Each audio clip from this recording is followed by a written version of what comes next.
ব্যাসদেব, যিনি বেদকে গোছালেন, যার এত বড় বড় শিষ্য, যিনি এই মহাভারত লিখেছেন, তিনি নিজে শূদ্রার গর্ভ থেকে জন্ম নিয়েছেন।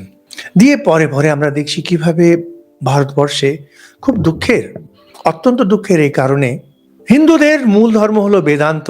যে রূপেই নিন, বেদান্তে কোথাও কোনো ধরনের বিভেদ নেই, কোথাও বিভেদ নেই। অথচ আমাদের যে হিন্দু সমাজ, যেটা বেদান্তের উপরে দাঁড়িয়ে, সেখানে শুধু বিভাজন বিভাজন বিভাজন। কেমন একটা হিপোক্রেসি এটা।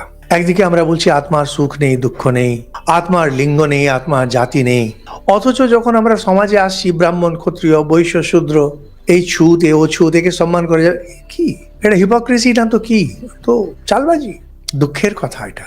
এর পেছনে যাই সামাজিক কারণ থাকুক, ধর্মের কাজ, সমাজে যে কুরীতি, এটাকে সরিয়ে দেওয়া। যেমন আমাদের যখন স্বামীজি এলেন, ঠাকুর আনলেন, স্বামীজি সমাজ সুধারে নামলেন না।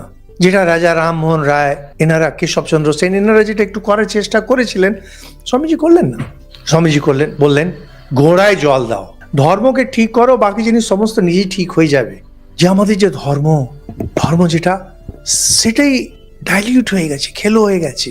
যেখানে আপনি দেখবেন এই ব্রাহ্মণ, ক্ষত্রিয়, বৈশ্য, শূদ্র, এই কথাগুলো আসে, বুঝবেন এনারা কায়দা করে সামাজিক জিনিসকে ধর্মে নিয়ে চলে গেছে। এখনো এই দুদিন আগে পড়লাম তামিলনাড়ুর কোন মন্দিরে শূদ্রদের নাকি ঢুকতে দেবে না।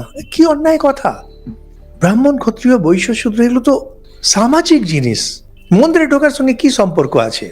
এই জন্য স্বামীজি কেরলকে বলেছিলেন lunatic asylum, whole Kerala is a lunatic asylum, পাগলা গারদ একটা।